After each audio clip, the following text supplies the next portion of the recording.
Atos capítulo 16, do versículo 25 ao 28, diz assim: E perto da meia-noite, Paulo e Silas oravam e cantavam hinos a Deus, e os outros presos os escutavam. E de repente sobreveio um tão grande terremoto que os alicerces do cárcere se moveram, e logo se abriram todas as portas, e foram soltas as prisões de todos. E acordando o carcereiro, e vendo abertas as portas da prisão, tirou a espada e quis matar-se, cuidando que os presos já tinham fugido. Mas Paulo clamou com grande voz, dizendo: Não te faças nenhum mal, que todos aqui estamos. Nós lemos agora um testemunho extraordinário do apóstolo Paulo e de Silas, que apesar de todas as circunstâncias que eles se encontravam, presos, acorrentados, encarcerados, injustamente, eles oravam e cantavam hinos.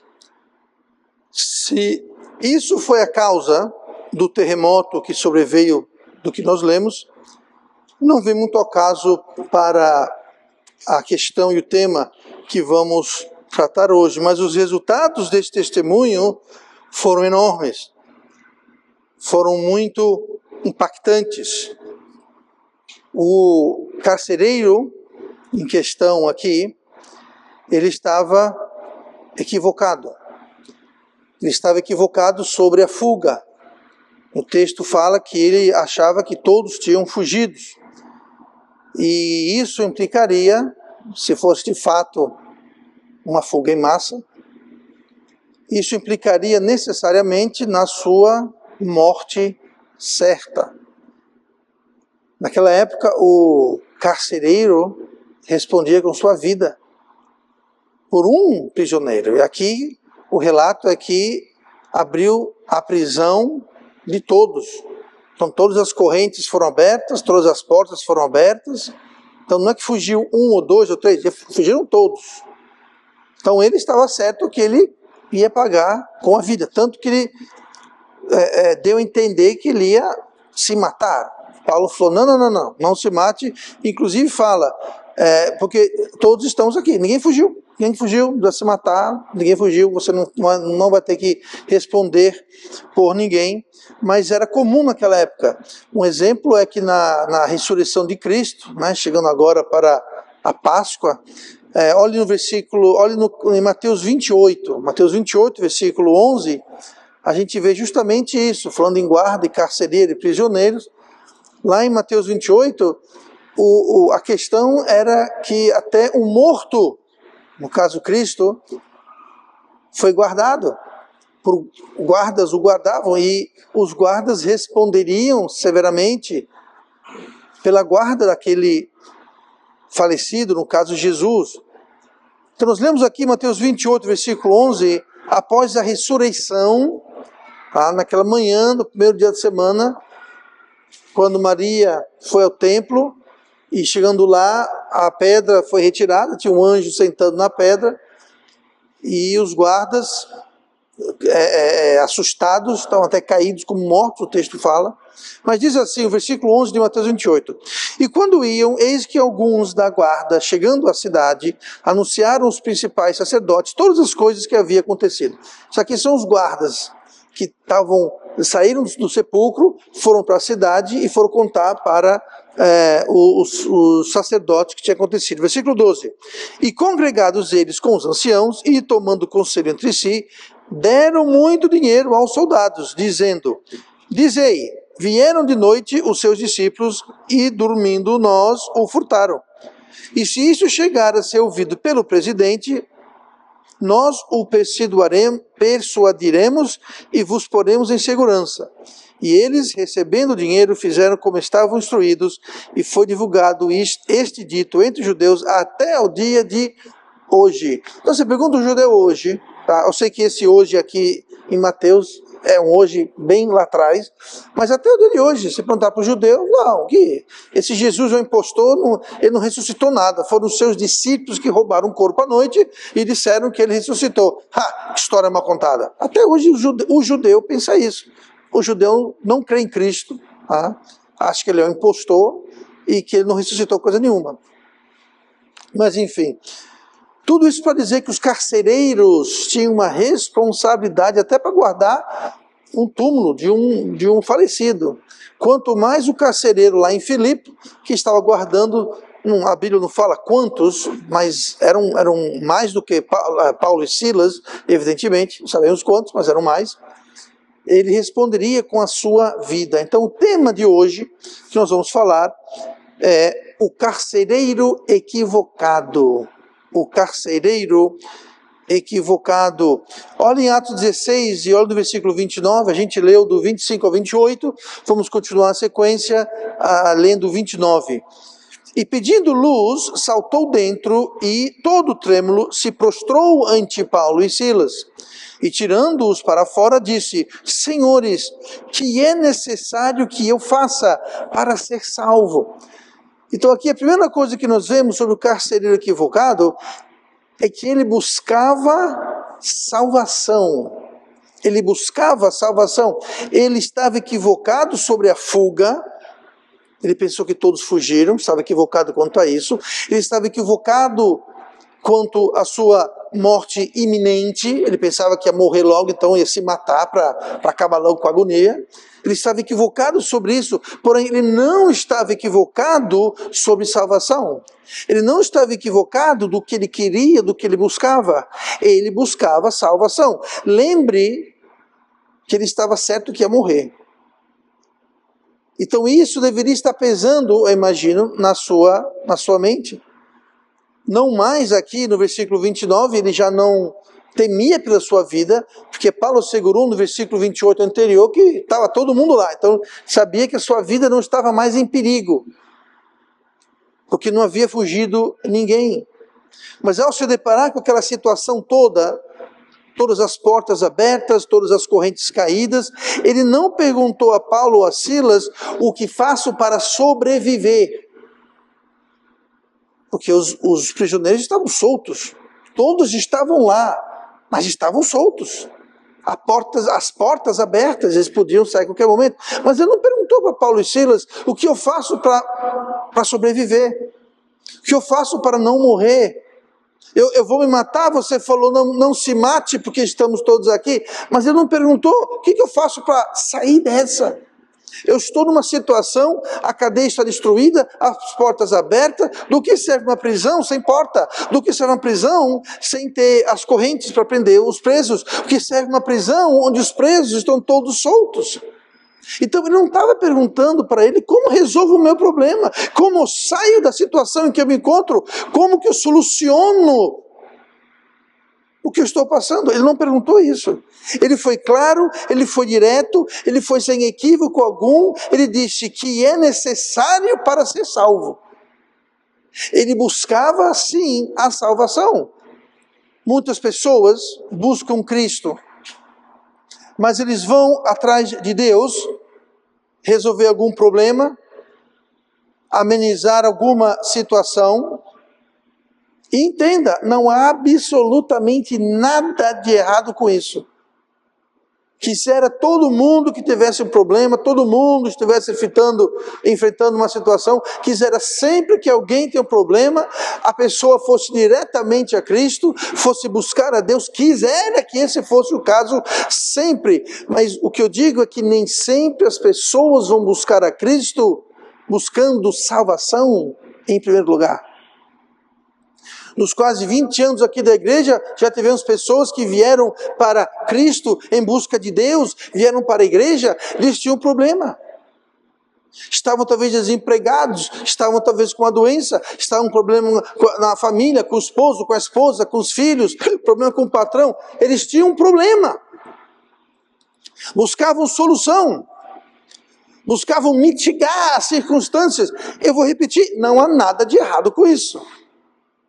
Mas muitos poucos, que eu me lembro ninguém, veio para a igreja e disse: o que eu preciso fazer para ser salvo? Alguém veio para a igreja assim, eu estou fazendo minha injustiça, alguém veio para a igreja, alguém veio a Cristo buscando salvação, entrou, pastor, como é que faz para ser salvo? Alguém assim? Não há nada de errado com isso, eu só estou dizendo que o carcereiro não foi isso, ele foi buscando salvação, ele falou o que é necessário para ser salvo. Ele não queria resolver nenhum outro problema no seu problema da sua salvação. Nada de errado com isso. Mas se nós permanecermos apenas buscando resolver um problema, mitigar alguma situação, mais cedo ou mais tarde, uma de duas coisas vai acontecer. Ou você vai conseguir o que você quer, número 1. Ou número 2, você não vai conseguir o que você busca e vai cansar de esperar. Ambos os casos, o resultado é um: tchau, Deus. Ou obrigado, porque eu recebi o que eu queria. Ou tchau, eu vou procurar outro lugar, eu cansei de esperar. Eu poderia citar nomes, não irei, nesses últimos 20 anos, de pessoas que vieram para a igreja. Eu estou pensando em alguém agora, não vou dizer o nome, muito tempo atrás, veio, estava doente, precisava de uma operação, de uma cirurgia, e nós oramos, esperamos, finalmente sai a cirurgia, ela foi solucionando o problema, ficou boa. Depois disso, sabe o que aconteceu? Ou foi arrebatada e nós ficamos, a pessoa sumiu. Por quê? Foi o caso 1, resolveu o problema, pronto. Outras pessoas, era emprego. Outras pessoas, um problema financeiro. Outras pessoas, um problema na família, com o esposo, com a filha. Resolveu o problema. Bom, agora eu estou bom, resolvi o problema, tchau, Deus. Próximo problema aparece. Nem digo a igreja, eu falo com Deus. Pessoas só buscam Deus para resolver o problema. Mas, ótimo, o melhor lugar para resolver os problemas é junto a Deus. Mas se a gente só for ficar buscando solucionar problema, a gente vai ser como um ioiô. Em algum momento nós precisamos deixar de buscar resolver o problema e buscar Deus. Buscar Deus. Ou senão, o que acontece também, já vimos vários casos, pessoas que têm um problema, esperam, a solução não vem do jeito, da forma ou no tempo que eles querem e descansam. Mesmo resultado. Tchau, vou buscar em outro lugar. Então, não há nenhum problema em buscar a Deus com qualquer problema que nós tenhamos, mas em algum momento nós temos que deixar e de olhar ao problema e começar a olhar a Deus, a Cristo, independente do problema, independente das circunstâncias, e buscar a Deus por quem Ele é. Então, venha Cristo por qualquer motivo, seja lá o que for. Porque muitas vezes Deus talvez permitiu aquele problema, permitiu aquele obstáculo, justamente para lhe trazer, para nos mostrar a necessidade e dependência que nós temos dele. Então, tome aquele problema e use-o para se aproximar de Deus, mas não vá embora quando resolver, ou não vá embora quando não resolver do seu tempo, do seu modo. O carcereiro não tinha uma agenda, não tinha um problema, não tinha problema com a família, financeiro. A prisão dele estava destruída, os prisioneiros praticamente livres para sair se forem embora. Ele não estava ligando para isso. Ele falou uma coisa: o que é necessário para eu ser salvo? Essa deve ser a nossa visão, a nossa intenção. Pastor, mas eu já sou salvo, glória a Deus. Então a nossa intenção é como permanecer em comunhão com Deus, como permanecer perto de Deus, como estar tendo uma intimidade diária com Deus, um caminhar com Deus, como eu posso agradar a Deus. Salvação não é, sou salvo, tá? Tem todo um caminhar. Quando você é salvo, você acabou de iniciar um relacionamento com seu Criador e agora Salvador, que vai durar toda a eternidade. Toda a eternidade. Então não é, bom, eu fui salvo, pronto, eu já recebi o que eu queria. Não. Você entrou no relacionamento que vai durar toda a eternidade. Comece a trabalhar em cima desse relacionamento aqui. Vida eterna não começa quando você dorme. Vida eterna começa quando você é salvo. Entenda e viva isso. O mais importante da vida não é resolver um problema, não é ter aquilo que a gente quer. O mais importante na vida é achar a salvação em Cristo. O carcereiro tinha um problemaço, mas ele falou, eu quero Cristo. Eu quero ter o que vocês têm. A maioria não achará a salvação. A maioria da humanidade, infelizmente, não vai achar o Evangelho. Não por falta de amor de Deus, que Deus ama a todos, não por falta da graça de Deus, a graça de Deus é infinita, não por falta de um simples caminho, porque é um simples caminho. Em 2 Coríntios 11, no versículo 3, mas temo que, assim como a serpente enganou Eva com a sua astúcia, assim também sejam de alguma sorte corrompidos os vossos sentidos e se apartem da simplicidade que há em Cristo. O Evangelho, a salvação é simples. Mas a serpente continua, como desde o início, continua querendo corromper e enganar os sentidos para afastar as pessoas da simplicidade. O Evangelho é muito simples. Tanta igreja aí, pseudo-igreja, que complica, que foge da simplicidade. E aqui Paulo explica justamente esta tentativa contínua do inimigo. Então, o carcereiro equivocado, ele buscava salvação. Olhe comigo no versículo 31. E eles disseram, crê no Senhor Jesus Cristo e serás salvo tu e tua casa. Então ele buscou salvação e ele achou salvação. No versículo 30, que a gente deu um pulinho, a gente vê que diz que é necessário que eu faça para ser salvo. Aqui, lembrando que o nosso tema é o carcereiro equivocado. Aqui o carcereiro estava de fato equivocado. Ele perguntou o que é necessário que eu faça. Ele queria saber o que ele precisava fazer para ser salvo. Nós sabemos que nós não precisamos fazer nada. Bem conhecemos Efésios 2, 8 e 9.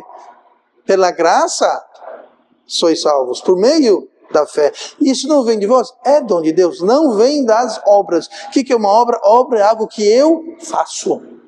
Ele basicamente perguntou, qual obra ou obras eu preciso fazer? O que precisa eu fazer? A resposta é nada. Tanto que no versículo 31 que nós lemos, a resposta foi, crê no Senhor Jesus Cristo e serás salvo. O que eu faço? Nada, só crer. Atos 4:12. E em nenhum outro há salvação, porque também debaixo do céu nenhum outro nome há, dado entre os homens pelo qual devamos ser salvos. Não tem outro caminho, não tem outro homem. Nós somos salvos por Jesus Cristo. Pelo que Ele fez. Não somos salvos pelas nossas obras, mas pela obra de Cristo. Então nós não precisamos fazer nada. O carcereiro não precisava fazer nada. Ele precisava apenas crer. Atos 10, 43. A este, se referindo a Cristo, a este dão testemunho todos os profetas, de que todos os que nele crerem receberão o perdão dos pecados pelo seu nome. É o nome de Cristo. É no nome dele que os profetas falaram, pelo nome dele que nós temos salvação. Não há nada para fazer, e sim crer. É simples assim. É simples. Como nós lemos, desde o início a serpente quer corromper a simplicidade, quer corromper os sentidos. Os sentidos aqui é o entendimento, tem que corromper o entendimento da simplicidade. Ah, não, porque você vai ser batizado, precisa frequentar a igreja, você tem que deixar de fazer isso, começar a fazer aquilo, blá, blá, blá, blá. Sabe o que é isso? É complicando uma coisa muito simples. É muito simples. Nós não temos como ir para o céu, nós não somos merecedores, nós não somos dignos, ponto. Simples. Todos pecaram, simples, você, eu, todos nós pecamos, não interessa como, não interessa a intensidade, todos são pecadores, simples. Pecadores merecem para o inferno, simples. Jesus veio e morreu para pagar o preço, vivendo a vida que eu e você não podíamos viver, Ele viveu e Ele deu a sua vida em pagamento pela nossa vida, simples. E quem crer nisso, será salvo. Aí vem o diabo e fala, não, isso é muito simples, você tem que ser membro de uma igreja. Yes, igreja, membro da igreja, tem que ser batizado, tem que tomar a ceia, tem que fazer um curso, tem que deixar disso, tem que começar aquilo, tem que pular 2 vezes e dar a volta, tem que... Aí começa a complicar o que é muito simples. O que eu preciso fazer para ser salvo? Nada. Crê no Senhor Jesus Cristo. Pronto. Se você é salvo, e você está baseando sua salvação em algo que é mais complicado do que isso, examine a sua salvação. Você não foi salvo porque você se comprometeu a perseverar até o fim. Não porque você é batizado. Se a sua salvação é baseada em algo que você vai fazer presente e futuro, então você não foi salvo, porque salvação não é baseada no que você faz, mas o que Cristo já fez. É simples assim. E o carcereiro de Filipe estava equivocado, como tantos hoje estão equivocados, que nós precisamos fazer alguma coisa, e de fato Cristo já fez tudo o que tinha que ser feito, porque nós não tínhamos como fazer o que precisávamos fazer, que é viver uma vida sem pecado. Simples assim. Ele se equivocou sobre salvação. Ele achava que tinha que fazer, mas ele não se equivocou sobre aonde buscar a salvação. Aonde buscar a salvação? Ele foi direto à fonte, ele foi direto a Paulo, ele foi direto a Silas, que nesse caso aqui eram crentes em Cristo, só isso. Não interessa que Paulo era apóstolo, não interessa que Silas era um missionário, um co-servo com o apóstolo Paulo. Isso não interessa. O que interessa é que Paulo e Silas eram crentes. Eram crentes. Você não precisa ir para o pastor para encontrar salvação. Você não precisa ir para padre, bispo, apóstolo, monge, o que seja. Você precisa ir para um crente em Cristo. Só isso. Só isso. Há pessoas aqui que eu levei a Cristo. Mas isso não faz de você mais salvo do que alguém que foi levado a Cristo por um outro irmão da igreja. Eu levo o mesmo evangelho, só porque eu sou pastor, não quer dizer que o meu evangelho é diferente do evangelho de outra pessoa, de modo algum.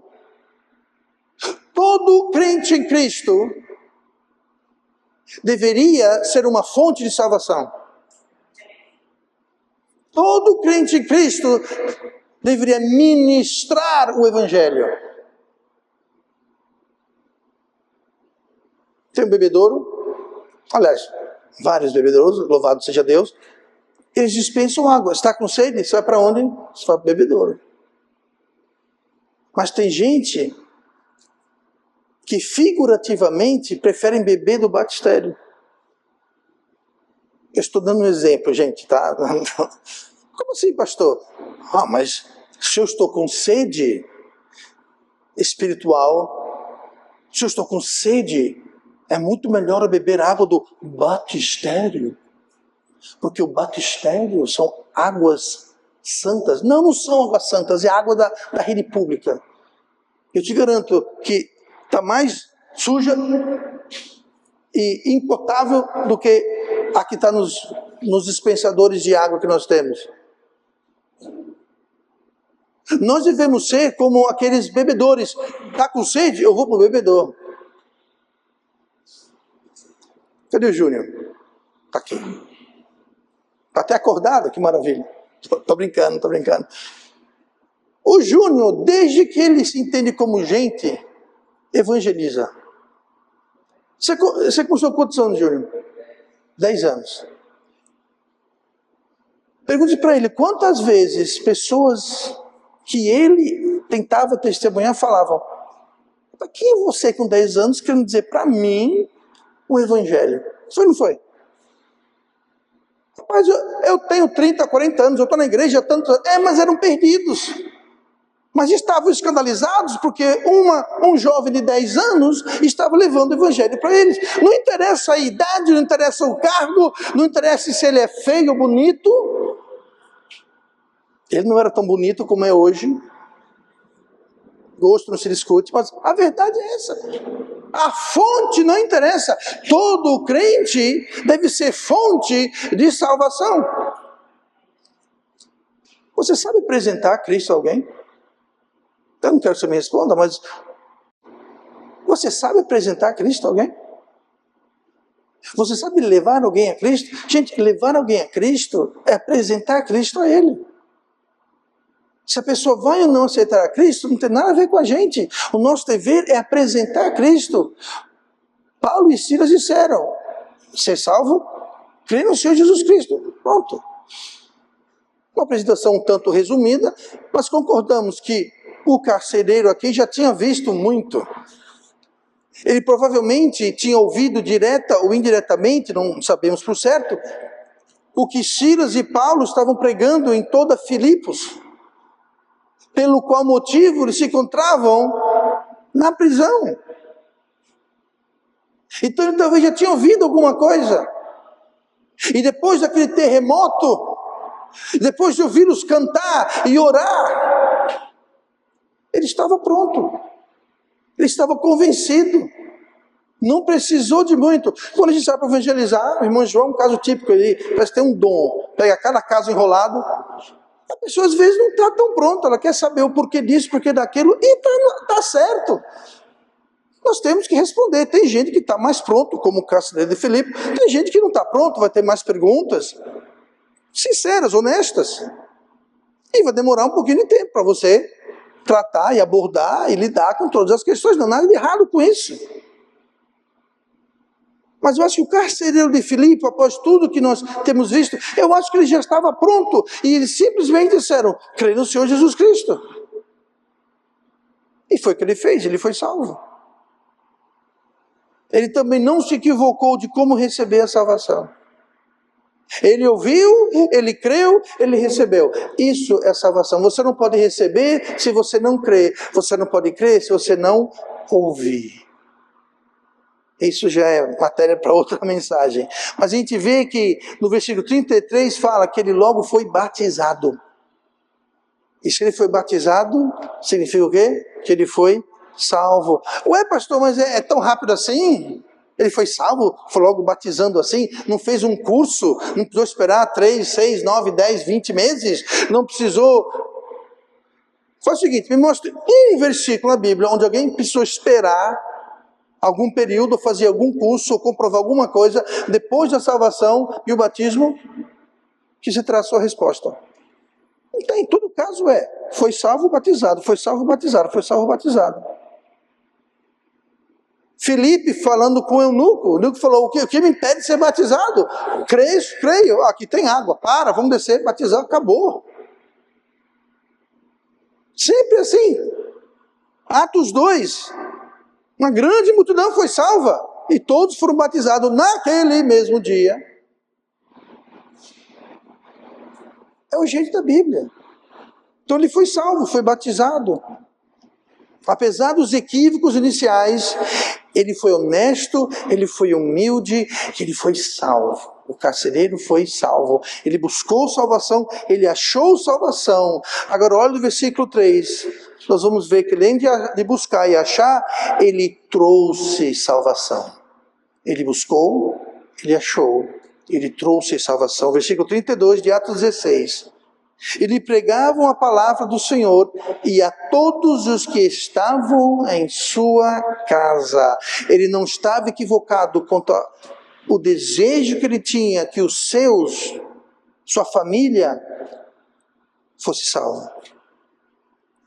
Eu acho chocante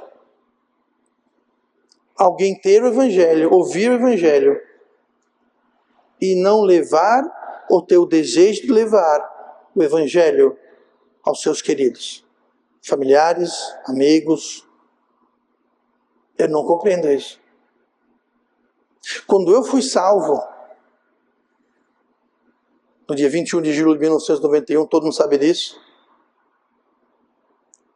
eu me tornei, pense num cabra chato. Não, pastor, não precisa pensar não, a gente já sabe. No trabalho, nossa, eu só falava, eu até tive um sonho, comentei com o irmão Simone, eu tive um sonho, que eu estava literalmente correndo atrás dos meus colegas falando de Cristo. O povo, no meu sonho, eu falando e o povo correndo de mim, eu correndo atrás do povo. Não, vocês têm que ouvir. Foi só um sonho. E olha que eu tinha um cargo de gerência nesse hotel, hein? Eu, como não era o gerente, mas era um gerente, era um hotel muito grande, mas eu, como gerente, estaria, se fosse hoje, seria assédio religioso, com certeza. E eu sonhava em correr atrás dos meus subalternos para falar de Cristo.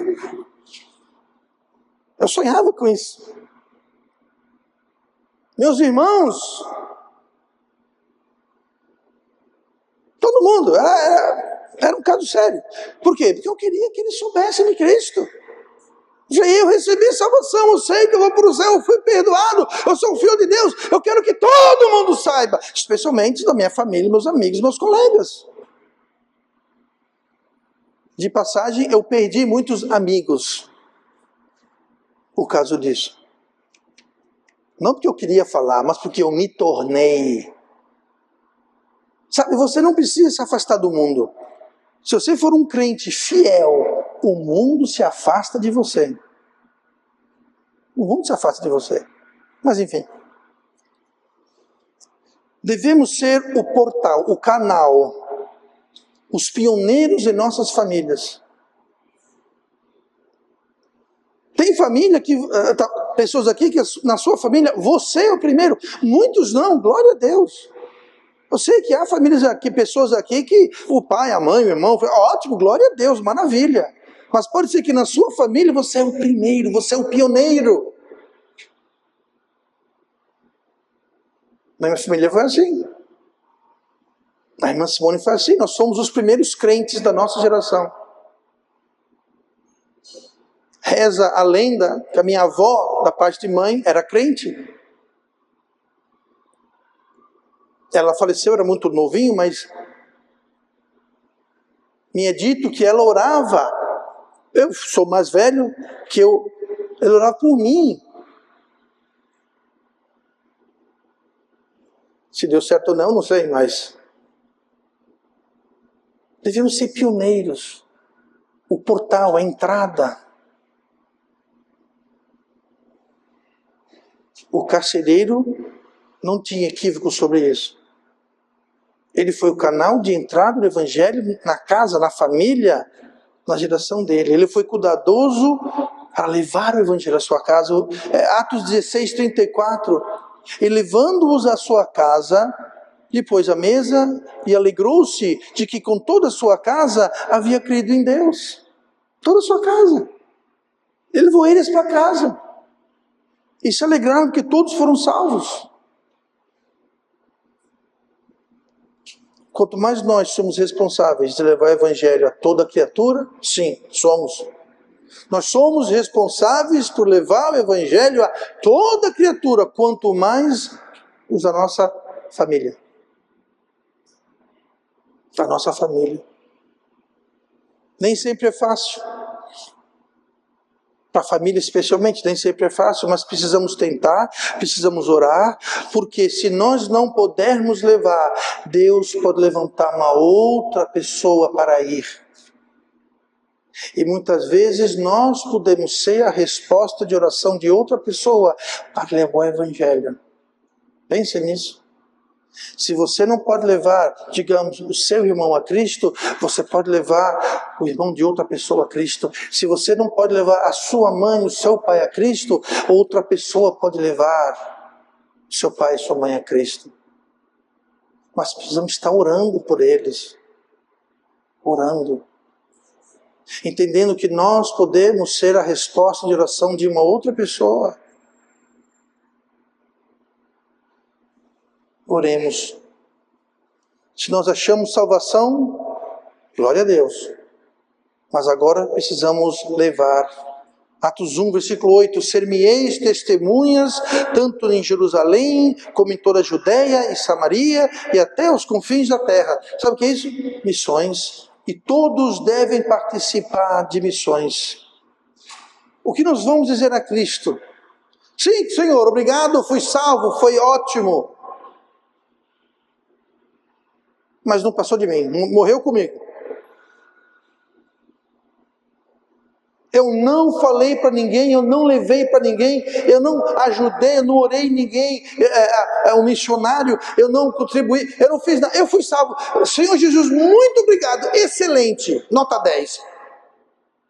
Mas para mim estava bom, só eu. E toda criatura? Problema da toda criatura. Eu acho que essa conversa não vai colar muito quando estivermos perante o tribunal de Cristo. Algo me diz que não.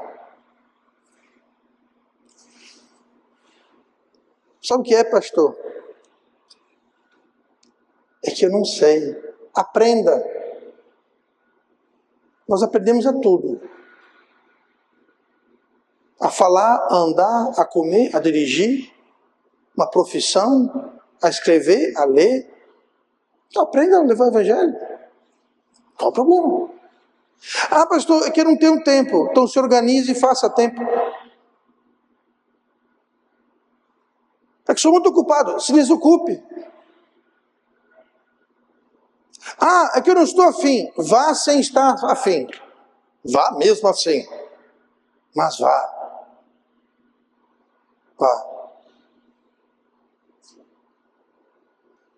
O que levou o carcereiro, já resumindo, o que foi que levou o carcereiro a buscar e achar o Evangelho? Com certeza foi o testemunho de Paulo e Silas, tanto o testemunho falado, lembrando mais uma vez que eles estavam presos porque tinham pregado em Filipe, por toda Filipe, por isso que foram presos. Mas não foi só o falado nas ruas de Filipe, mas o que foi vivido, no caso na prisão. O testemunho que eles deram, eles estão presos, acorrentados, injustamente acusados. Passaram a noite o quê? Reclamando, se lamuriando, se queixando. Não, estavam louvando a Deus, orando a Deus. Isso teve impacto na vida do carcereiro. O carcereiro queria o que Paulo e Silas tinham, que é Cristo. Ele queria. É isso que nós causamos por onde passamos.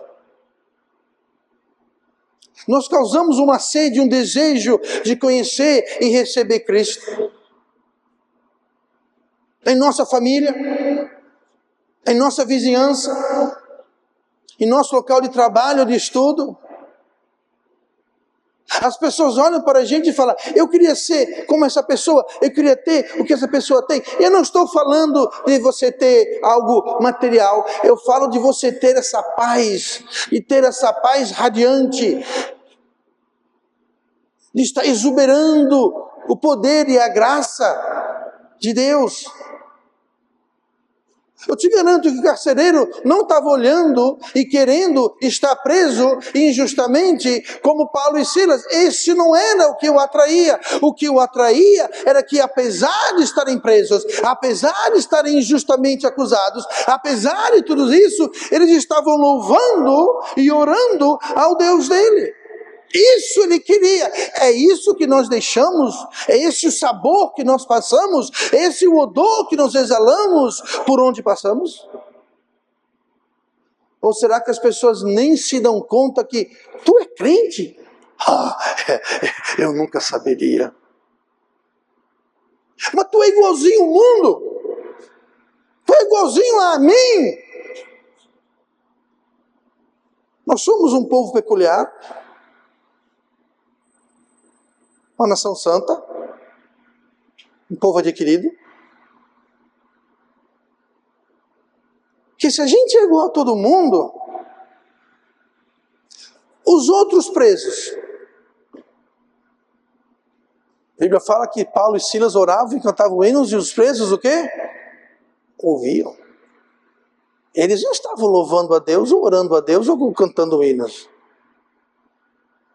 Se Paulo e Silas fossem igual aos presos, eles não iam estar cantando hinos e orando a Deus. Eles eram diferentes, porque tinham Cristo. As pessoas veem a diferença na sua vida, porque você tem Cristo. É isso que vai chamar, vai atrair, vai dar sede para as pessoas. Agora não me entenda errado. É o testemunho vivido e o testemunho falado. Um apoia o outro. Você viver e não falar, ou você falar, mas não viver. Como assim, pastor? Se você tem um mau testemunho, eu vou dar um exemplo.